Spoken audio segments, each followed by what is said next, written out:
सुबह का समय है। किचन में सुमित्रा देवी चूल्हे पर खाना पकाने और बर्तन धोने की आवाजों के बीच व्यस्त हैं। रिया गुस्से में किचन में प्रवेश करती है। उसकी आंखों में इरिटेशन साफ झलकती है।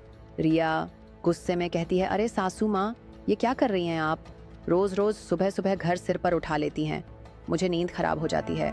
सुमित्रा देवी मुस्कुराते हुए जवाब देती हैं, बहू, घर का काम तो करना ही पड़ता है, अगर मैं नहीं करूंगी तो कौन करेगा? रिया आलस्य से कुर्सी पर बैठते हुए कहती है, और कौन करेगा? मैं क्यों करूंगी? मैं कोई गरीब नहीं हूँ जो घर का काम करूं, ये सब आपका काम है। सुमित्रा देवी ठंडी सांस भरती हैं और चुपचाप काम करने लगती हैं। उसकी आंखों में थकान की छाया है।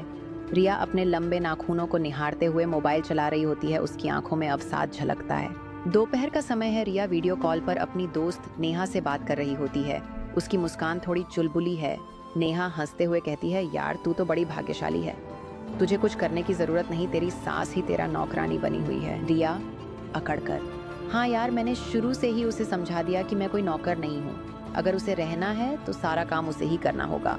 नेहा, सही किया, वैसे भी सांसें होती ही काम करने के लिए हैं, तू मजे कर। अर्जुन गुस्से में, रिया माँ से सारा काम क्यों करवाती हो? तुम भी थोड़ा हाथ बटा सकती हो। रिया अकड़कर, मैं अमीर घर की बेटी हूँ, मुझे आदत नहीं है, और वैसे भी ये सब तो औरतों का ही काम होता है। सुमित्रा देवी थकी हुई आवाज में, बेटा कोई बात नहीं, मुझे आदत है। रिया गुस्से में, अगर आपको इतनी ही दया आ रही है तो इन्हें साथ लेकर अपने ऑफिस में क्यों नहीं रख लेते? अर्जुन सख्त आवाज में, रिया ये कैसी बात कर रही हो? रिया गुस्से में चिल्लाते हुए, मुझे इनका बुढ़ापा नहीं झेलना, या तो मैं इस घर में रहूंगी या ये। सुमित्रा देवी चौंक जाती हैं। अर्जुन भी हैरान हो जाता है। रिया गुस्से में अंदर चली जाती है। अर्जुन कुछ नहीं कह पाता। रिया गुस्से में, माँ जी, अब आपको अपने गांव चले जाना चाहिए। सुमित्रा देवी आंखों में आंसू लिए, बेटा अगर यही तुम्हारी खुशी है तो मैं चली जाती हूँ। अर्जुन चुप रहता है। सुमित्रा देवी भारी मन से घर छोड़ देती हैं।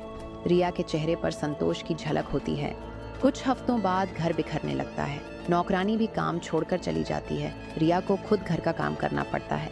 अर्जुन के ऑफिस जाने के बाद रिया अकेली पड़ जाती है। रिया थकी हुई और रोते हुए, अरे ये कितना मुश्किल काम है, माँ कितनी मेहनत करती थी और मैंने उन्हें ही निकाल दिया। अर्जुन भी परेशान होता है। घर गंदा हो चुका होता है, खाना सही से नहीं बनता और शांति गायब हो चुकी होती है। दोनों को अपनी गलती का एहसास होने लगता है। अर्जुन और रिया गांव जाते हैं जहां सुमित्रा देवी एक छोटे से घर में रह रही होती हैं।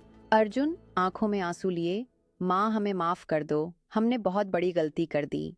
रिया रोते हुए, माँ मुझे माफ कर दो, मैं स्वार्थी बन गई थी, प्लीज हमारे साथ वापस चलिए। सुमित्रा देवी की आंखों में आंसू आ जाते हैं। वह थोड़ी देर सोचती हैं और फिर मुस्कुरा देती हैं। सुमित्रा देवी, बेटा माँ को माफी नहीं चाहिए, सिर्फ अपने बच्चों का प्यार चाहिए। तीनों गले मिलते हैं और एक नया अध्याय शुरू होता है। बड़ों की सेवा करना हमारा कर्तव्य है। जो अपने बड़ों की कदर नहीं करता, एक दिन उसे भी पछताना पड़ता है। Video and. स्क्रीन पर मैसेज फ्लैश होता है, अपने माता पिता की इज्जत करें, उन्हें कभी अकेला मत छोड़ें। The end. The screen fades to black, ending the emotional journey. The credits roll, showcasing the cast and crew behind the story.